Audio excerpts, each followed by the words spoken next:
हर साल हम आजादी दिवस मनाते हैं, लेकिन यह आजादी हमें उपहार में नहीं मिली है। इसके लिए लंबी यात्रा करनी पड़ी, आजादी की यात्रा।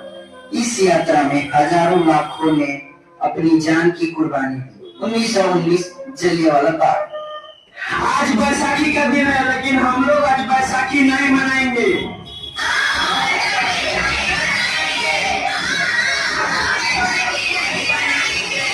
जब तक अंग्रेजों को भारत से बाहर नहीं निकाले थे, तब तक पूरा पंजाब बैसाखी नहीं मनाएगा।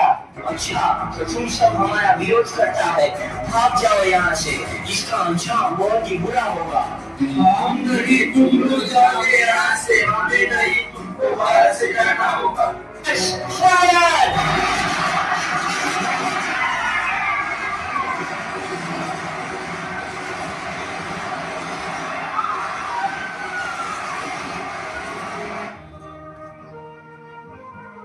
जलियांवाला बाग हर हिंदुस्तानियों की आंख नम कर गया।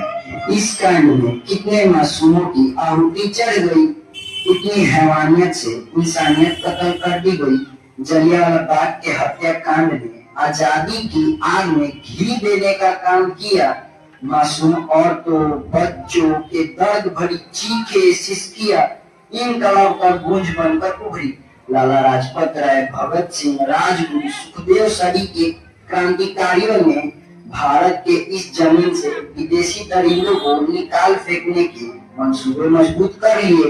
8 अप्रैल 1929 लाला लाजपत राय के नेतृत्व में साइमन कमीशन के खिलाफ एक भारी जुलूस निकाला गया।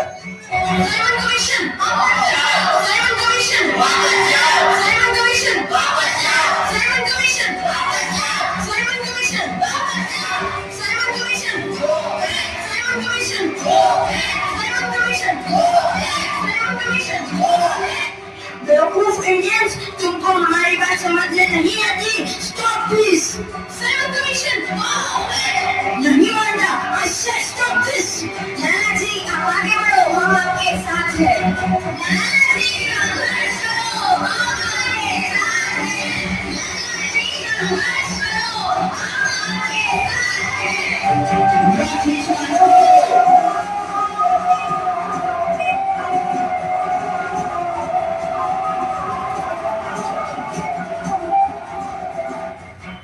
नाना जी को तो बहुत गहरी चोट लगी है, उनका सर फट गया है। मेरे शरीर में लगी एक लाठी अंग्रेजी सरकार के कफन में कील का काम करेगी। ये आजादी की लड़ाई रुकनी नहीं चाहिए। ये जिम्मेदारी मैं तुम सबको सौंप कर जा रहा हूँ। आओ, आओ। लाला लाजपत राय की दर्दनाक मौत के बाद भगत सिंह, सुखदेव, राजगुरु वतन के इन मतवालों के खून में ऐसा उबाल आया जिसका सामना करना अंग्रेजी सरकार के लिए मुश्किल हो गया। अंग्रेजों को करारा जवाब देने के लिए स्कॉट और सैंडर्स को मारने की रूपरेखा रची गई।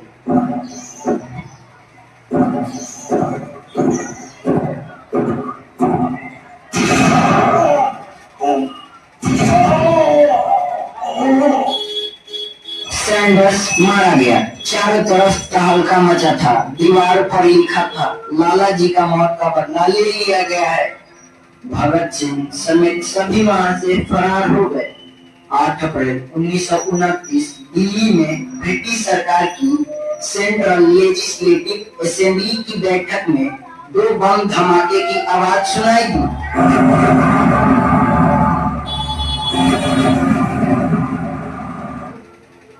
इन धमाकों ने अंग्रेजी हुकूमत को हिला कर रख दिया। इस घटना को अंजाम देने वाले भगत सिंह, राजगुरु और सुखदेव ने अपने आप को अंग्रेजों के हवाले कर दिया।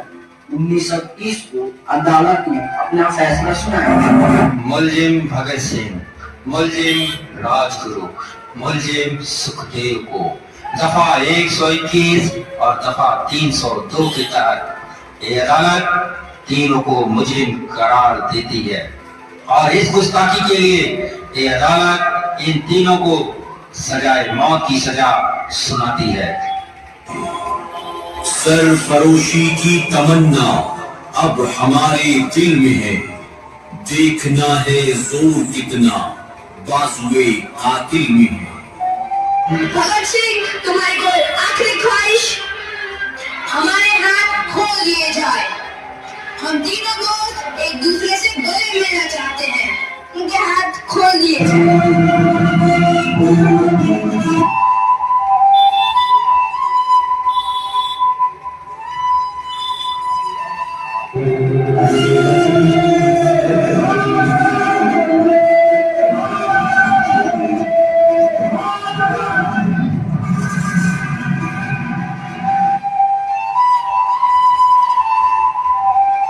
कर चले हो विदा जन्नतन साथियों, अब तुम्हारे हवाले वतन साथियों। कर चले हो विदा।